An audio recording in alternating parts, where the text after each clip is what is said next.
Hi there, welcome to the Beaten Trail. In this episode, we are going to continue our series on famous Reading outdoors locations, and in this one, we're going to review Locust Gap.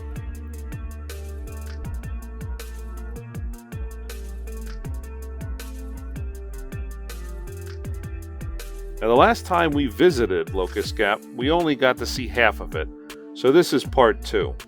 This is more of a full review of all the trails. Overall, it's a great location. You can travel quite a lot of property in one day. So we had Paul join us. We also had Tom and Tommy join us in their Honda. And of course, myself in the trail. The parking lot is of a decent size and it's adjacent to some small hills. So certainly it's easy access even for the beginner just to try out their new ride.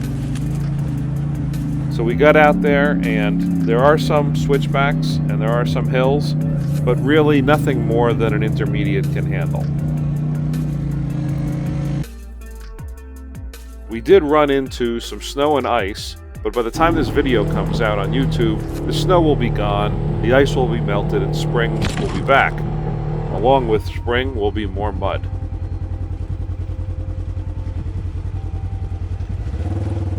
Tom brought his Honda. It was a little bit wider than normal, but he did a great job. He had a lot of fun, and we did some good climbing.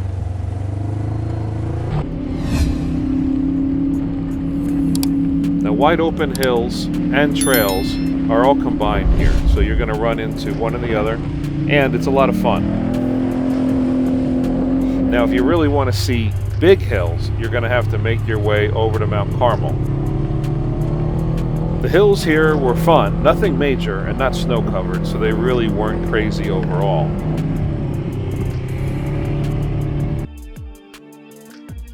Locust Gap is a huge piece of property, and you can see it all in a day, maybe a little bit more, but it depends on how fast you drive.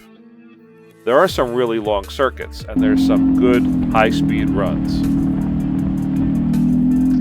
Do take note that there are 2 active mining areas adjacent, so please note those on your maps, and they do have some ribbons marking them, but just in case they are not there anymore, do make sure you look for the warnings.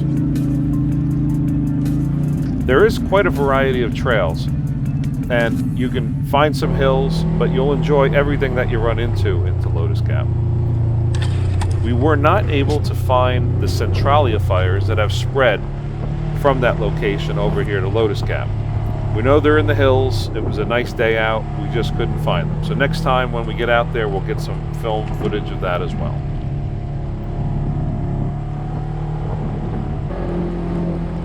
So for Locust Gap, it's great because you can bring your full size, you can bring your ATV, you can bring your side-by-side. As you can see, there's plenty of mud, and Tom found it. Deep, chunky mud and ice will give way to just the standard mud in the future, but it's fun nonetheless.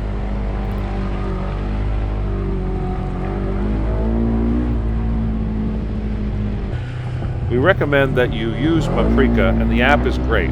There's a few apps out there that you can use, but we are going to do some reviews on all the apps out there.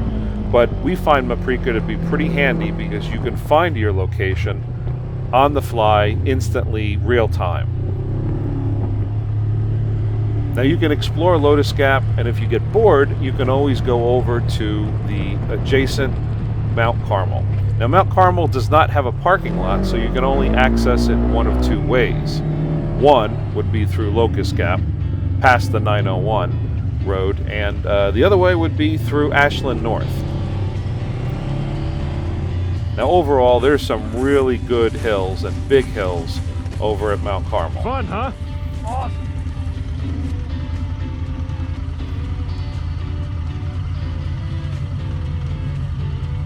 Some of the switchbacks can be a little tight for larger units, but with a little bit of work, it's not a problem, and it's a lot of fun. We were able to take our drone out and go for a flight and see some of the sights from above. And Tom and Tommy were nice enough to let us use their Honda as a target for our episode of side-by-side tracking with our Mavic Air 2 drone. The small hill by the parking lot gave us a quick and convenient location to do this where there wasn't too much traffic and too many obstacles. Pretty amazing how you can track your side-by-side in through the woods, and it should avoid any collisions with obstacles. We'll be doing more episodes on this in the future, but it's fun and it's actually practical when you're trying to film an episode. You'll find some good climbing and some good trails at Locust Gap. So tell us, what is your favorite famous Redding Outdoors location? Do you like Locust Gap or do you have another preference? Please subscribe and like our video. We appreciate you watching. Be sure to share it, and we'll see you out there on the trail. Thanks.